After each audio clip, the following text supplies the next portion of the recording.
छोटी छोटी कहानियाँ, बड़े बड़े मैसेजेस।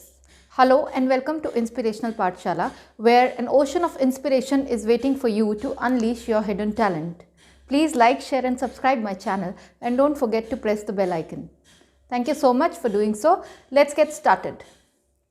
आज एक ऐसी कहानी जिसके ज़रिए मैं आपको ये बताना चाहती हूँ कि बार बार कोई काम करने से we definitely get success in that work. या हम कोई चीज़ बार बार पढ़ते हैं तो हमें एक बार शायद वो समझ ना आए, लेकिन निरंतर अभ्यास करने पर वो चीज़ हमें समझ ज़रूर आएगी।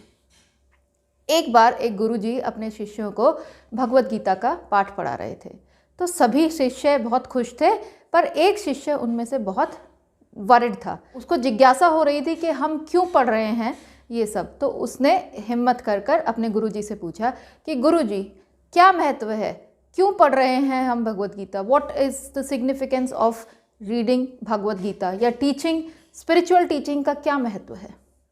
तो गुरुजी मन मन मुस्कुराए और उन्होंने अपने शिष्य से कहा कि जाओ, तुम जाकर एक टोकरी लेकर आओ जिसमें कोयला ढोया जाता है।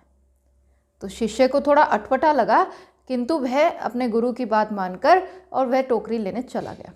वह टोकरी लेकर जब आता है तो गुरुजी उसे कहते हैं कि जाओ, अब इस टोकरी में पास की नदी से पानी भर कर लाओ। तो आश्चर्यचकित हो जाता है शिष्य, क्योंकि वो टोकरी में तो छेद है और छेद से पानी रिसेगा। पर वह गुरुजी की बात मानकर और वह पास की नदी में जाता है, फटाफट से उसमें पानी भरता है और दौड़ा दौड़ा आता है। जब वो बीच रास्ते पहुंचता है तो पानी ख़त्म हो चुका होता है। वो फिर जाता है, फिर वो पानी भरकर धीरे धीरे चलकर लाता है। तो वो शिष्य गुरुजी तक जब पहुंचता है तो पानी ख़त्म हो जाता है।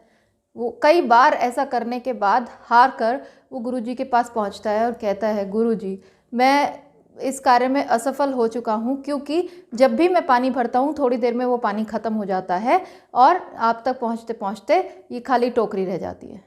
तो गुरुजी उसे कहते हैं कि मैं जानता हूँ कि तुम इसमें पानी नहीं भर सकते हो, पर इस टोकरी को तुम ध्यान से देखो कि जो जितनी काली यह पहले थी जब इसमें कोयला ढोया जा रहा था, और जब तुमने इसे पानी में डुबो डुबो कर पानी भरने का प्रयास किया और मुझ तक लाने का प्रयास किया, तो इसकी कालिक कम होती चली गई।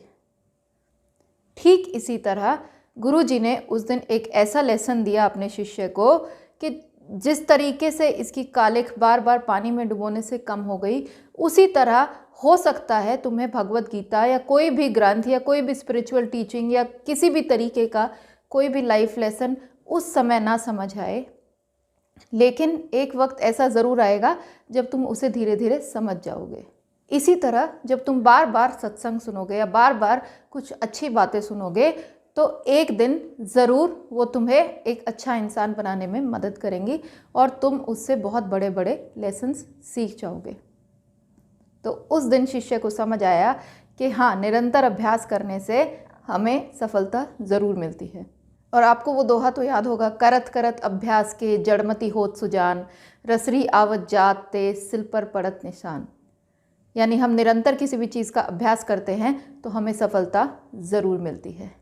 इसलिए अच्छे ग्रंथ पढ़िए, अच्छी बातें सुनिए, अच्छे लोगों से मिलिए और अपने जीवन में सफलता का उद्देश्य प्राप्त करते रहिए। I hope you liked the video, so please like, share and subscribe. Thank you so much.